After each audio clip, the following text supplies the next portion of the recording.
Before we dive into today's episode, I have something truly special to share. Next September, I'll be leading an intimate women's retreat through the south of France and northern Italy, and you're invited. Picture this: mornings exploring the colorful markets of the French Riviera, afternoons sipping wine, and a hotel view with golden Mediterranean sunsets. Whether you love photography, food, or just want to reconnect with your playful creative self, this trip is designed for you. Spots are limited, so if all this sounds like your kind of adventure, please visit tourwithabsolutely.com and look for the tour France and Italy with Crystal. You can also send me a message or check out the show notes.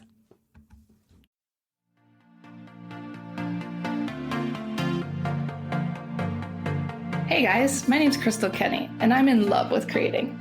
All things artistic and imagination involved. I'm an American girl who chased her creative dreams all the way to Paris, France, making a living using photography. This podcast takes you inside the stories of all the artsy folks I've met along the way and gives you that extra push to discover your creative gifts. The desire to create is deeply inside each and every one of us, and I give you the tools and inspiration to find a new way of living a more creative life. This is La Vie Creative, the podcast.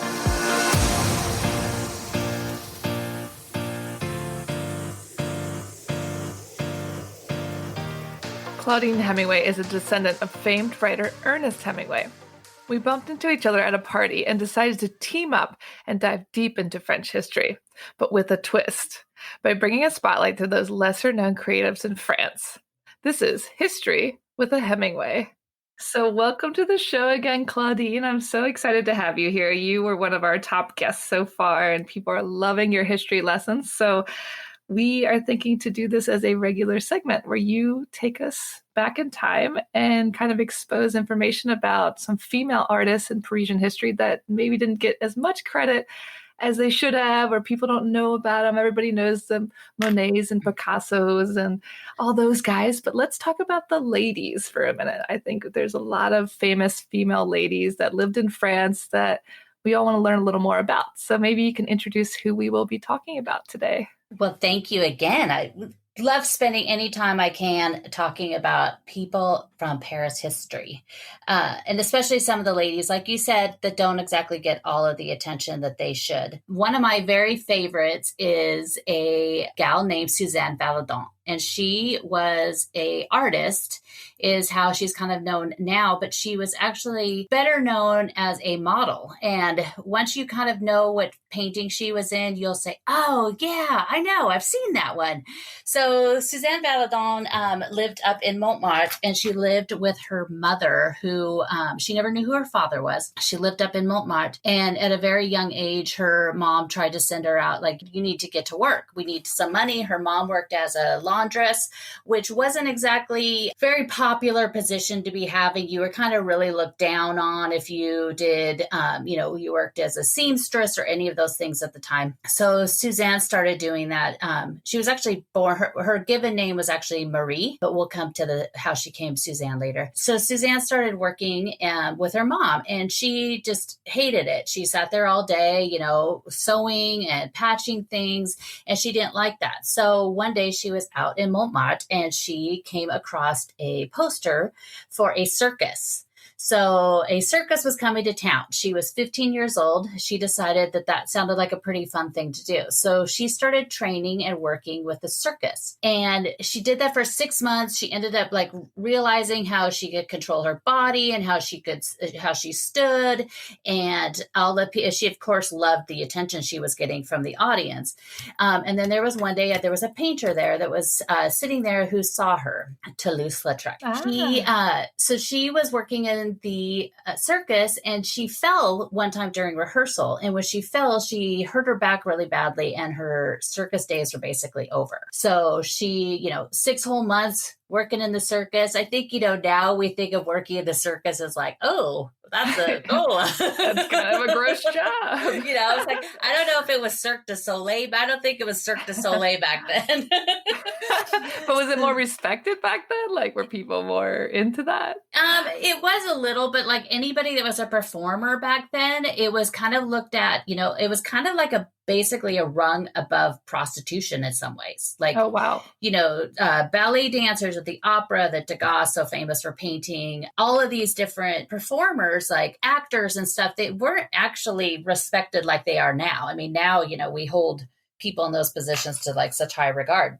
Mm-hmm. Back then, it was not.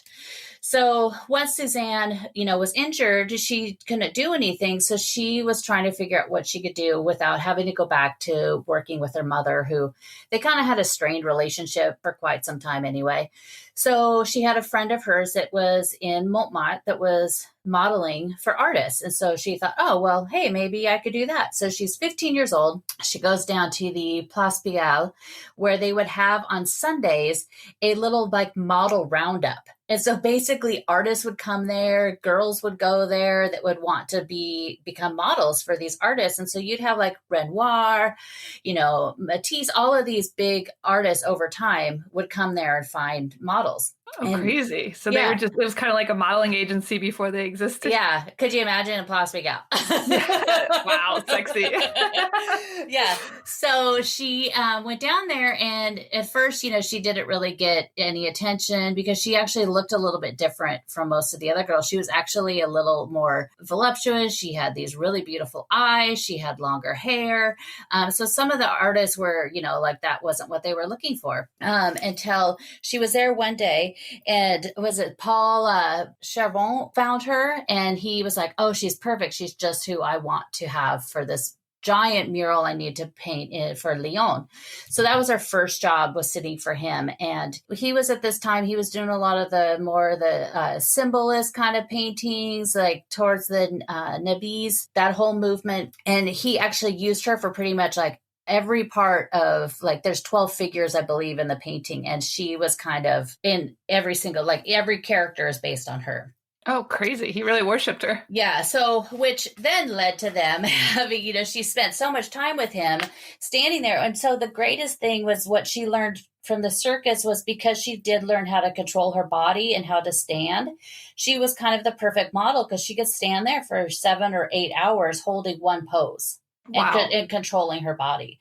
And were muses paid back then? That she made money? They did. Yeah, they did get paid pretty well. As time goes on, they get paid a lot better. But, again, it's not looked at as a real great job to have as a woman. Yeah. So she ended up sitting for him for, weeks and weeks at a time. And then they ended up starting having a relationship. Again, she's 15 years old. Oh, wow. So, gross. Yes, I know. Sometimes when you see these things, you're like, ew. But they also live to be like 30. So. Exactly. So that's middle-aged. She's middle-aged. So she ended up moving in with him. And it kind of gets all over Montmartre that, here, there's this young girl and she's, what she's doing. Well, as time goes on, she kind of this is kind of what she does. She goes from one artist to the next, and they all, there's always some sort of like crazy relationship, because you are spending all this time sitting there with them, looking at them, and it's kind of, pretty passionate. Yeah, you're intimate. Yeah. She was like a groupie for artists. Respect. Exactly. Yeah. But while the whole time she was doing this, part of the reason why she wanted to become a model is because she wanted to become an artist, and she thought this was the best way to get into that world. So she would sit there, and while they were painting, she would just take in everything that the artist did, how, what they would look for, how they would paint, and how they would hold their brushes, everything. So she was just absorbing all of this. And then she'd go home at night and do her own drawings that she kept pretty hidden from most people. So she was like hiding her talents in a way, and kind of secretly plotting her work, and just kind of getting a free education by hanging around all these dudes. Yeah, she was pretty smart. Not bad.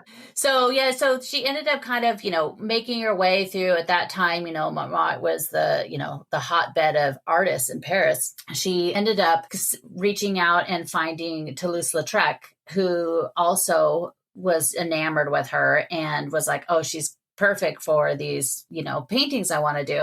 So she started sitting with him in the afternoons. And so she'd go to him every afternoon. He'd paint her. They'd get done painting and then go out all night. Oh, I love it. Drinking. Party. Yeah, party, absinthe, everything. So, she became, she had quite the reputation at the time. I'm sure that did nothing for her relationship with her mother. No. And her relationship with Toulouse-Lautrec only lasted a couple of years, but when she kind of just was done and she kind of basically disappeared from him, he kind of went crazy, was like looking all over for her. Where is she? And he had a stalker. Yeah, they had stalkers back then. She couldn't even do social media looking to see, where she was at. Probably a little easier to hide. Yeah. But right before she was with Toulouse-Lautrec, she ended up she was about 16 years old. She ends up getting pregnant. So the problem is, and is still to this day, it is not known who the father of her son was. Wow. Yeah. So drama. I know, drama. So she ended up having a son, and his name was Maurice Utrillo. And he actually became a very famous artist himself. But at the time, it was, could it be Bouvet's son? Could it be even Renoir's son? Could it, there was a drunken night at a bar at Montmartre that she left with somebody working there. She was like, could it be that person? She was living it up. She was really living the high life up there. Again, we're 16, 17 years old at this point. Yeah, this is when you're supposed to live it up. Yeah, exactly. Yeah, why not? And she's living it up with all these crazy cool people who inspired her. I mean, it must have been really exciting times for her. I know. I mean, sometimes when you see these stories and you're like, Toulouse-Lautrec, Renoir, Degas, like, what? Yeah, all those guys. What? Amazing. Yeah. But she ended up meeting a Spaniard in Paris, and he was actually friends with Picasso, and they became very, very close. And I think from everything that I've ever seen, I think that was kind of the love that she, the love of her life that she had. She ended up, everybody in Montmartre would talk about it because they were always together. Well, it was her true love. Yeah. So he kind of stepped up later and actually, took, I guess you say, lack of a term, ownership of her son and said, okay, you could put my name on the birth certificate. Yeah, that was really sweet of him to do at the time. Yes, especially back then, that was such a, not a good thing. An unwed mother back at that time was not something that was looked on too well. And, being a model and everything else she had going for her at the time. Yeah. A lot of things happening. Yeah. But so he stepped up. He stepped up and took over, but he later in life pretty much just took nothing. Like, her son tried reaching out to him. He basically just never got, never returned his letters. So it's pretty sad. Her son, Maurice, he started drinking when he was very young. She would actually give him alcohol to kind of calm him down and make him sleep.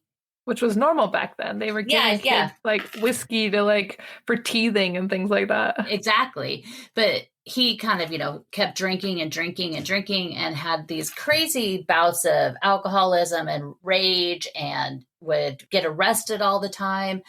So her doctor said, oh, well, you should teach him how to paint. So that could help, calm him down. At first it didn't do so well. He still, he would paint. He actually would get a lot of recognition and people would buy his paintings and he would just take that money straight to the bar. Drink. Yeah. Drink it away. Like an addict. Yeah. Yeah. So it's kind of, Suzanne, everything that she kind of did, she, it's a pretty sad sad story that she has. But she did one day meet Degas, and Degas, she took her paintings to him and he looked at them and he said, you are one of us. Oh, wow. So finally some real respect without sleeping with him. Yeah. And she ended up, she and Degas had a very close relationship for a very long time. And he was really a mentor to her. There's, I've read a lot of things like nobody really could say that if they had a relationship other than that, it was just pretty much that she really respected him and his art. And he really kind of took her under his wing. Yeah. Yeah. So that's pretty interesting to see, Degas. Yeah, she's besties with Degas. Exactly. Casual. Yeah. But she kind of later in life kind of pushed him pushed him away. And he even until like, I think it was like a few days before he died, he called her and said, can I please see you? Please come over. Please bring some of your art. I want to see. And she kind of just pushed him away and ignored him. Yeah. Maybe they had a falling out that we'll never know about. Yeah. I thought I read somewhere too that he actually has a sculpture of her on his grave. Oh. Yeah. I thought they, like you said, they were very close. And I always thought that she was kind of known for being like his mistress. Yeah, that's it. I mean, I think back then, anytime you had like a model and the artist, I mean, there's Morisot and Manet. That's another one everybody's wondered forever. Did they have more of a love interest in an affair? So, it just also makes it more an exciting story. Yeah, exactly.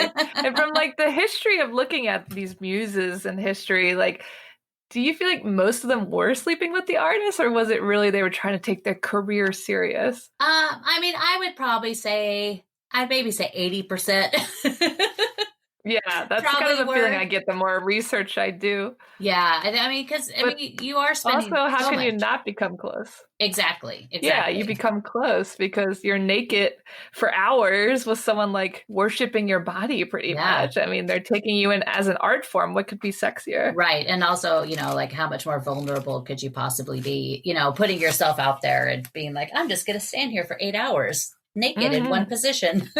And this was like not today where we have like all these nudity is everywhere and sexuality. And I mean, this is a while ago, folks. It was not normal to just be standing around naked. No. Like, it wasn't okay at all, actually. Yeah, it's pretty interesting. And then the fact that like, once you really start knowing who some of these models were, you then start seeing them all over. Like she sat for, Toulouse-Lautrec, she sat for Pouvet, she sat for Renoir, Modigliani, like all of these people she sat for. So when you see these paintings, it's like, you don't just see it's just the painting and, oh, it's Renoir. You're like, oh, but that's also Suzanne. So it makes it really, really interesting. The most famous painting that she's pretty much known for, that she was the model for, was for Renoir. When he did, there's 2 of them in the Musée d'Orsay, and there's the other ones in the U.S. And they're the two in the Orsay are the dancers. So there's the one that's the dance at Bougieville, and then dance in the city, and then the third one is dance in the country. And it's all her. It's all, the 3 of them were supposed to be her. So 2 of them are her.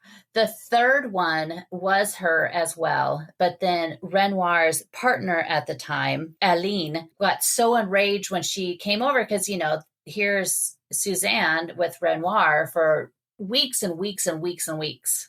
While he's like painting these 3 paintings, and she one day came home and saw them in like an embrace, and she freaked out and like scratched at the face on the one that's the dance in the country, which is one of the ones in the Orsay. She scratched out the painting. Yeah, so she scratched out the face, and so Renoir ended up having to redo it, and he ended up putting Aline's face and her body instead, like overdoing it over Suzanne. She had a cat fight with the painting. I mean, he had to keep his marriage together. Exactly. Yeah. So I think that was, I'm sure, that just goes into the model artist relationship. Yeah. Another good example of how things got complicated, because a lot of these guys were married. Yes. It was not okay. I mean, I wonder, it'd be interesting to like survey their wives to be like, how do you feel about these naked ladies hanging out with your husbands all day? Right. Yeah. I mean, you look at all of the artists over time, a lot of them aren't really looked at as having a great relationship with women. I mean, Picasso's definitely one of them. Yeah. But, here it's like, it's like they also see their fame. You have these, even then Picasso was a big deal. Even then Renoir was a big deal. So of course you'd want to be around that. You don't tell the rock star no. I mean, they were like the rock stars of their time. Yeah. So it's it's pretty interesting. But yeah, most of them aren't really, and that probably goes into, they're artists and they're passionate and they have this one great love of art, and other things probably they don't do so well. Yeah, there's no excuses. Exactly.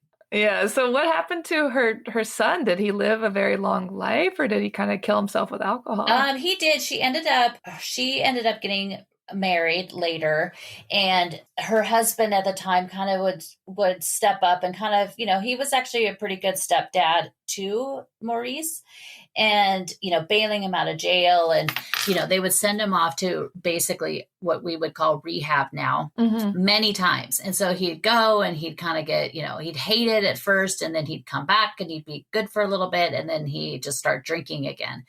So both he and Suzanne ended up getting this very, very lucrative commission from some galleries saying, we want this many paintings from you. And, he would start doing them, and then he would just kind of go on a bender, and he would just, leave. So she ended up trapping him and locking him into a room. Oh my God. Oh, that's rehab. Yeah. And then sometimes he would destroy, like he'd paint something and then he'd destroy it. So she locked him in his room, basically, go in there and paint. And then when he'd fall asleep at night, she'd go in there, find the paintings, take them out. Wow. To kind of save him.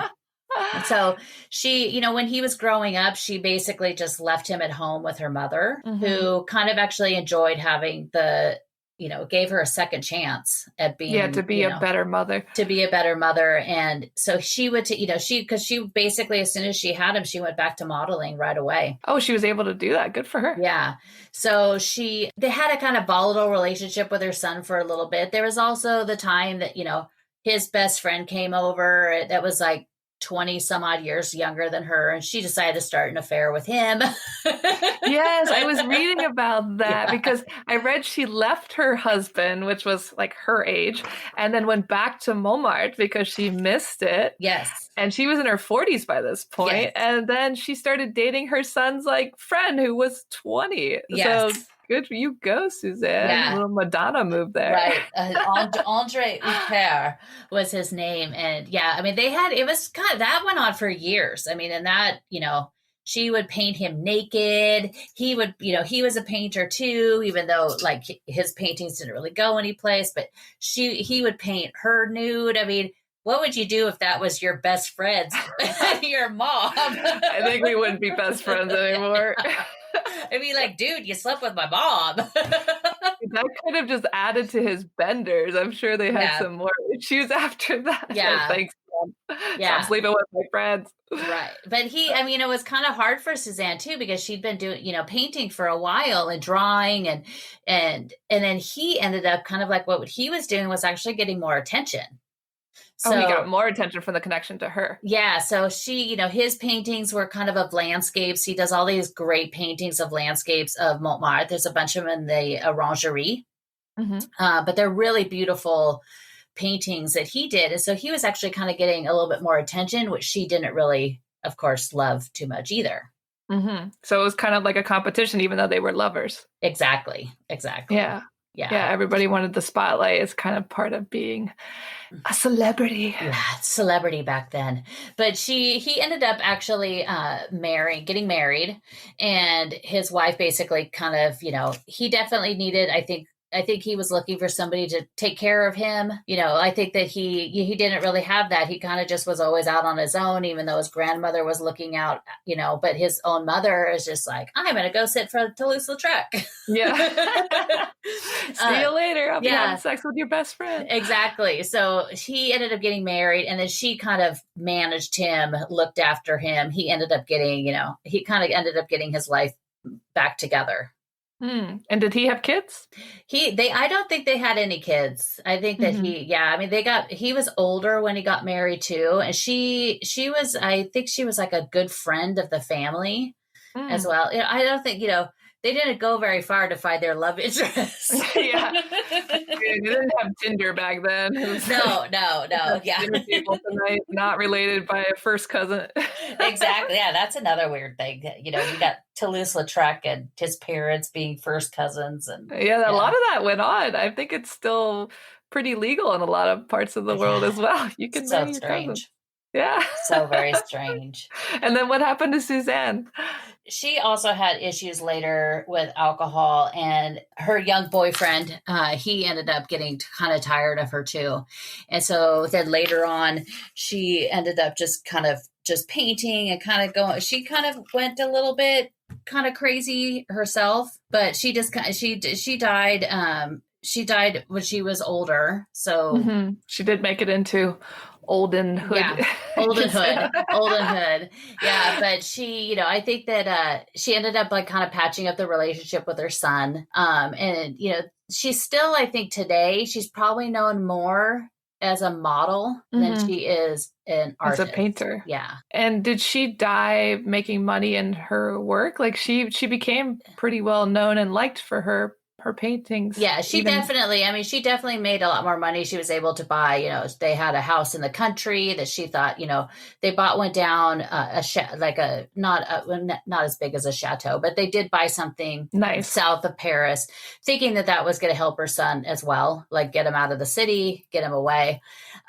So she did have more money at the end, but, she died pretty alone because she had kind of, she kind of pushed everybody away, and she had quite the love life to tell. Yeah, I mean, I want to read her memoir. Yeah, too bad she didn't write that down. That'd be interesting. And if her son would have had kids and kept that going, we could maybe know who his dad was. I don't know if you can tell that with genetics. Yeah, that would have been interesting to look back on. Yeah, I mean, I think if for a long time he thought, he knew who his dad was, and he would send him letters. He ended up moving to the U.S. and he would just never respond to him. Oh, so his dad didn't respond to him. Yeah. Yeah. Oh, that's sad. Yeah, it's very sad. Well, I think that is not a bad life, considering a woman that came from a fatherless family, went from circus performer to groupie of all the most famous artists in French history to making her own career. I mean, talk about like doing it yourself. That was some like pretty efficient like homeschooling. Yeah, she definitely. Yeah. I mean, when you think of it, at that time that she thought, well, I'm just going to go do this, when it wasn't really the woman's, place to forge her own path. No, she was one of the first. But now it's really cool because now one of my favorite museums in Paris, and I do realize I say that for about 30 places. So, but is the Musée Marmont or Montmartre. In there, the museum itself is partially her former studio and house. Yeah. So it's so cool when you walk in there. You could go into where it was her studio, and this is where she painted. And there's like the chairs in there and the potbelly stove, and some of the pictures on the wall were there when she was there painting. That's one of my favorite museums in Paris as well. And the great thing about that museum, the Musée de Montmartre, is there's never anybody there. Yeah. It's kind of hidden away. It's right by the Maison Rose. You can go walk by the Pink House, and then you hit the museum, and the studio is absolutely beautiful because it has all that natural light, those big windows that those painters so needed, and that so many painters still don't have in Paris today because it's a city and you're always blocked from the sun at certain hours of the day. So her studio, it seemed like it's never blocked because there's a big garden. There's a little black cat that lives there. He's adorable. Oh. I need to find out his name. He's very cute. Yeah, it's really cool. Renoir also used that for a period of time. Part of the museum, not where she was, but part of it is actually his old studio too. And there's a tree out there with a swing on it, and that's the famous painting that he did of the girl wearing the white dress with like the purple bows on it. And she's standing on a swing and there's a man next to her. And it's there. He did it on that, obviously the swing's been replaced since then. Yeah. But I mean, I remember when I first saw that, I was like, oh my God, like you were literally like, I'm standing right where Renoir stood here with a canvas and painted. It's like taking a walk back in history, like all of Paris. It's so cool. Yeah, it's really cool. But there's also below the funicular at Sacré-Cœur, right below there's a tiny park that's named after her. Yeah. Yeah, so there's a few things. She's not completely forgotten. Her son got a street, but she got a park. She did. And then some of her paintings are at the Pompidou. Oh, perfect. So you can see a lot of her paintings there. And I'll make a post of some of her paintings and all this information to go along with the the recording today so people can find her and look at her work, because I think a lot of people would recognize her work and just not know her name. Yeah, especially you kind of when you see her, especially in the Renoir paintings, that's where, like the Modigliani and some of those aren't as well known, but those three Renoir paintings now too that she was in are, you see those and people know right away, like, oh yeah, okay, I've seen this one. Check out her modeling days. Yeah. Thank you so much for chatting with me today, Claudine. I love taking a walk in history with these fascinating babes from Paris. Fascinating babe, exactly. And tune in next time where we can learn about another female hero in French history. Thank you. We'll see you then. Bye. Thank you for listening to Paris History Avec a Hemingway. If you want to find out some more, you could always find me on my Instagram page, Claudine Bleu Blanc Rouge, and that's BLEU, as in the French way to spell it. And each day I post a daily history lesson about a person or a place or something in Paris, or lots of fun facts. And then also at ClaudineHemingway.com, where you can also sign up for my newsletter there.